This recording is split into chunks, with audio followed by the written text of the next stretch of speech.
से जो सभी मां नर्मदा के भक्त, सभी सनातन प्रेमी जो हमारे सब ग्वारी घाट से पंडित ओमकार दवे जी, सभी रुके हुए प्रमोद पटेल जी, सभी जो स्वागत कर रहे हैं।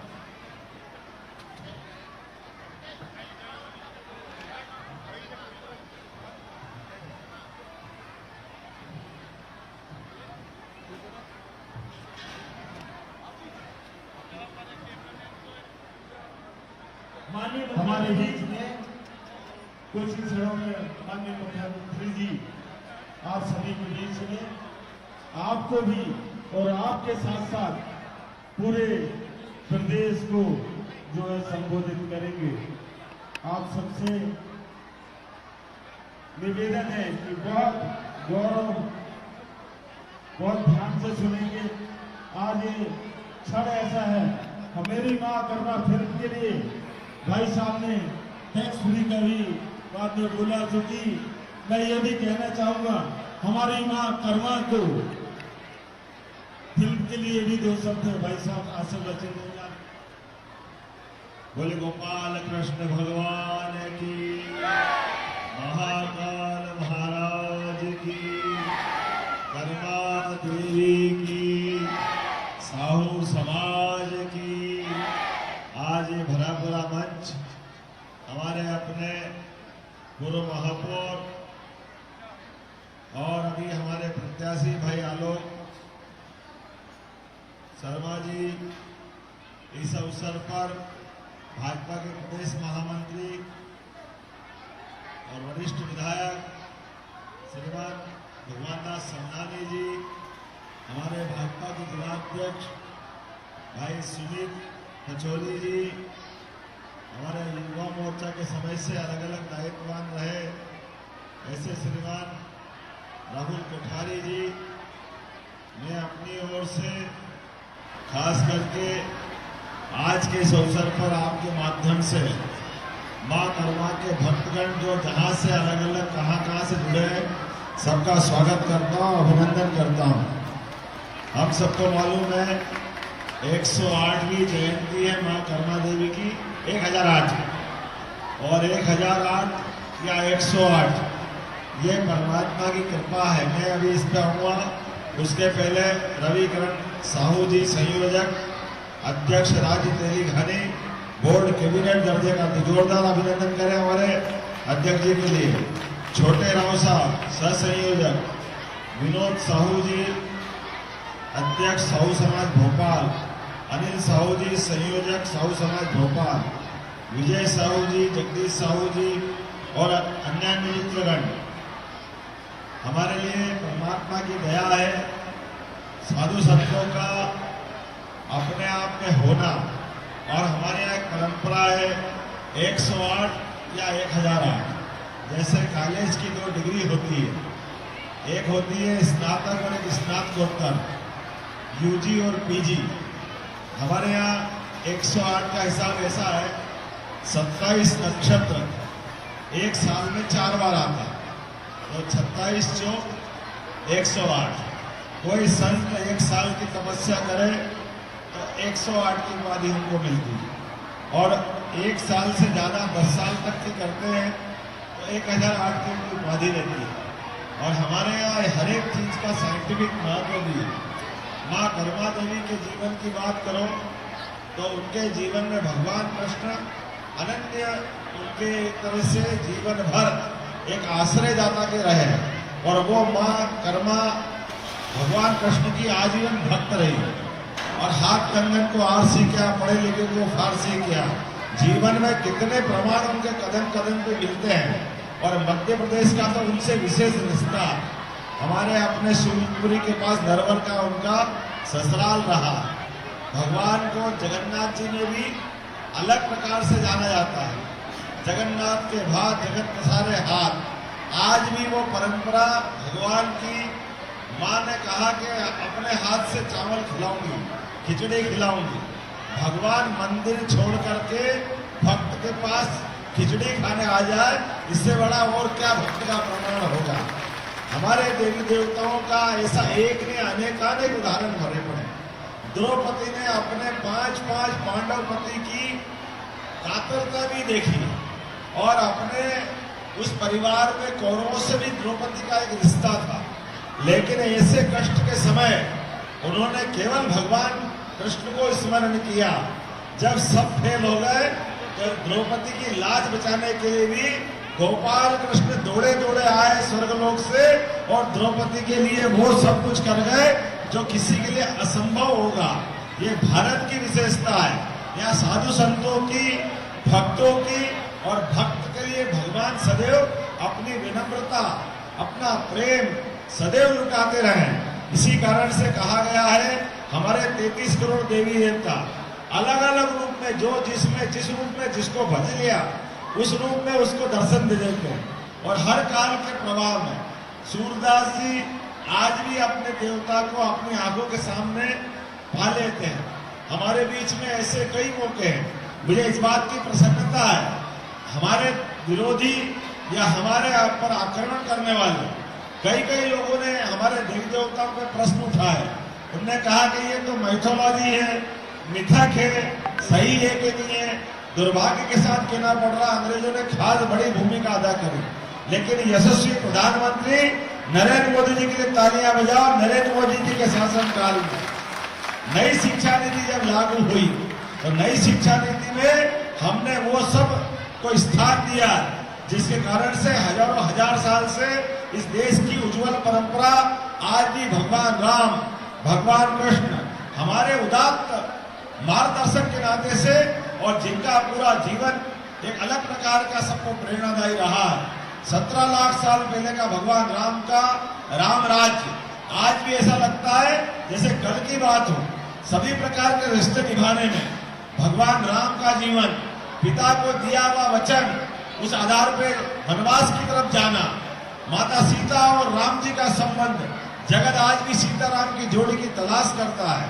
भगवान के बेटों से संबंध, छोटे भाई का बड़े भाई से संबंध और काल के करार पर अगर दुश्मन भी सोने की लंका वाला हो, कितना भी बलशाली हो, कितना भी समृद्धशाली हो, बगैर अयोध्या के एक भी सैनिक को उठा करके उन्हें जिस प्रकार से बदलाव किया है और हमने सबने देखा उस महाप्रतापी रावण को उसके घर जाकर के नेस्तनाबूद करने का काम भगवान राम ने किया है। इसलिए जगत पूछता है, महात्मा गांधी ने भी आखिरी बार हे राम कहा है। और आज तो बदलते दौर का समय है। अयोध्या में राम मुस्कुरा रहे, क्या आनंद आया हमारे लिए 22 जनवरी का वो दिन जहाँ प्रभु राम जी का जीवन और उनके अपने गर्भगृह में प्रवेश, दुनिया अपनी आंखों के सामने उस आश्चर्य को देख रही थी। कौन मां था जिसकी आंखों में अश्रु नहीं आए और उतरे नहीं। हमारे अपने प्रतापी प्रधानमंत्री का भी हम इस मामले में धन्यवाद देंगे। क्या हिंदू क्या मुसलमान पूरे देश को एकजुटता के साथ रखते हुए शिलान्यास के समय भी वो गए और लोकार्पण के समय भी वो गए और बाबा महाकाल का महालोक भी बनाया और काशी का विश्वनाथ धाम भी बनाया। और हम सब उम्मीद करते हैं पूरा प्रदेश का साहू समाज मोदी जी के नाम से धन्य। आपको तो प्रणाम करके ऐसा लगता है कि मोदी जी को प्रणाम कर रहा है। क्या हमारी संस्कृति है और क्या आपके वंश का एक अपना कुल दीपक जगमगा रहा है दुनिया में। हर कोई जानता है, हर कोई चाहता है और उनके दुश्मन उनको जाने क्या क्या कहते हैं, लेकिन उनका नाम मोदी है।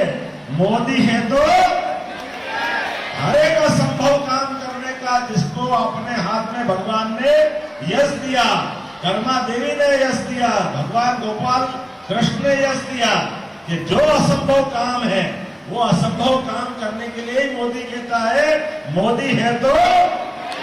इसलिए अयोध्या धाम हो या अरब में कोई धाम भगवान का बनाना हो, जहां भी देखोगे मोदी जी को पाओगे।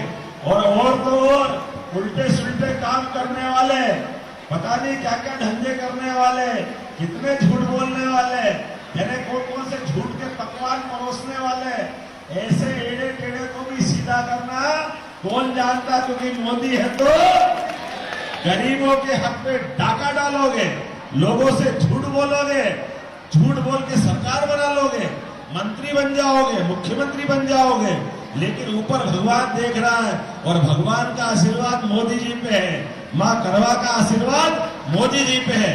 ये कर्मठ समाज जो अपनी उदारता के लिए भी जानता है लेकिन जीवटता के लिए भी जानता है। पूरे भारत में साहू समाज का एक विशेष सम्मान है। हमारे साहू समाज का कहीं कोई राठौड़ समाज कहेगा, कोई अलग अलग नाम से अपने समाज को जानते हैं, लेकिन 10 घर की बस्ती में भी एक घर अगर अपना है तो पूरे क्षेत्र में सुशासन की अपने आप खुशबू आने लगती है, क्योंकि साहू समाज का घर वहां है, कोई सुशासन की व्यवस्था वाला व्यक्ति है। इतना अच्छा समाज और इतने उदार लोग जो अपने शहडोल की उस वादियों से लगा करके बालाघाट, मंडला, डिडोरी और वहां से लगा के झाबुआ तक और मालवा से कलकछार तक जहां भी बैठे हैं, भगवान के आशीर्वाद से सदैव अच्छा काम करने के लिए बैठे हैं। मैं पूरे समाज का अभिनंदन करता हूं। अभी थोड़ी आचार संहिता है तो बोलने की मेरी सीमा है, लेकिन मन ऐसा करता है आज अगर आचार संहिता नहीं होती तो जो आप मांगते अभी देने की घोषणा कर देता। मुझे जरा देर नहीं लगती। अरे हमारा संबंध तो आपका अलग प्रकार का है और आप तो वो समाज से आते हो जिनके माध्यम से भाजपा भी तर गई। दुनिया की सबसे बड़ी पार्टी बनाने का श्रेय अगर किसी को है तो हमारे मोदी जी को है, जिनने भाजपा का कद कहां से कहां बढ़ा दिया। एक ऐसे परिवार से निकला हुआ व्यक्ति जिसकी आप जीवन के विविध पक्षों को तो देखो, जिसका खुद का मकान नहीं, वो 22 करोड़ लोगों को मकान देता है, 22 करोड़ लोगों को, और कदम कदम पे कितने उदाहरण देता है अपने एक स्वयं के जीवन से, जिसने अपना स्वयं का घर नहीं बनाया, लेकिन इस देश के 48 करोड़ लोगों को घर घर नल का जल देने का संकल्प करता है। कितनी बड़ी बात। और मां से अत्यंत प्रेम करते थे। मां से मोदी जी का प्रेम इतना था कि अथाह था, लेकिन कर्म के आधार पर, भारत की सेवा के आधार पर, प्रधानमंत्री के पद को गौरवान्वित करने के लिए मां के अंतिम संस्कार में भी शामिल हुए और मां के आशीर्वाद से एक दिन बाद ही उसी दिन वापस काम संभाल के कहा है कि मां तो अब जगत जननी हो गई, मां अपने रोम रोम में विद्यमान हो गई, मां यहां से लगा के भूमंडल के आगे ब्रह्मांड तक चली गई। उनका आशीर्वाद सबको मिलता है। तो ये कर्मा देवी का आशीर्वाद है। ऐसे शिरोमणि हमारे बीच में है जिनके कारण से दुनिया भारत के लोकतंत्र को नंबर 1 पे रखती है। आज मुझे मालूम पड़ा कि अच्छी पिक्चर भी बनी है मां कर्मा देवी पे, बड़ा अच्छा टीवी का प्रसारण भी होगा आने वाले समय में। हमने कहा कोई टैक्स वेक्स नहीं लगेगा, जो लगेगा वो सब देख लेंगे। अपने बीच में हमारे अपने देवी देवता का प्रसारण हो तो सरकार कैसे कंफ्यूज हो सकती है? सरकार तो उदार होगी। मेरी अपनी ओर से आने वाले समय में भी आप उज्जैन में भी चाहोगे, उज्जैन में, यहाँ भी चाहोगे धर्म की नगरी, जहां जहां आप चाहोगे, भविष्य में अगर कोई धर्मशाला वगैरह बनाना तो आचार संहिता हट जाएगी। आप जहां जमीन मांगोगे वहां जमीन देंगे। ये आचार संहिता के कारण से अभी परेशानियां हैं। इसी प्रकार से बच्चों का हॉस्टल बनाना है, स्कूल, कॉलेज, हॉस्पिटल बनाना है, कोई यूनिवर्सिटी बनाना है, जो साहू समाज चाहेगा वो सब देंगे, क्योंकि राम जी का खेत, राम जी की चिड़िया, अपना क्या जा रहा है? आपके भरोसे तो भाजपा चल रही है। आप सबको धन्यवाद। बोलो कर्मा देवी की बहुत बहुत धन्यवाद। भारत माता की बहुत बहुत धन्यवाद। अरे खड़े होकर के एक बार इतने हमारे इतनी बड़ा जो आश्वासन दे के गए, और मैं भाई साहब से मैं आग्रह कर रहा हूं, जो एलईडी के माध्यम से जो लोग देख रहे हैं, 2 मिनट बहुत बहुत सभी को शुभकामनाएं। जोरदार ताली बजा के मेरी बहनें, ऐसे भैया मिले हैं, ऐसे भैया मिले कि समाज के लिए, बच्चों के लिए, सबके लिए हॉस्टल, ये सब अभी आचार संहिता लगी हुई है और हमारी सबसे बड़ी बहुत बहुत धन्यवाद। हमारे राज्य यशस्वी मुख्यमंत्री जी, जिन्होंने यहाँ आके हमको संबोधित किया और साहू समाज को इतना सम्मान दिया, और साहू समाज को सर्वोपरि बताया। हम इनका हृदय की गहराइयों से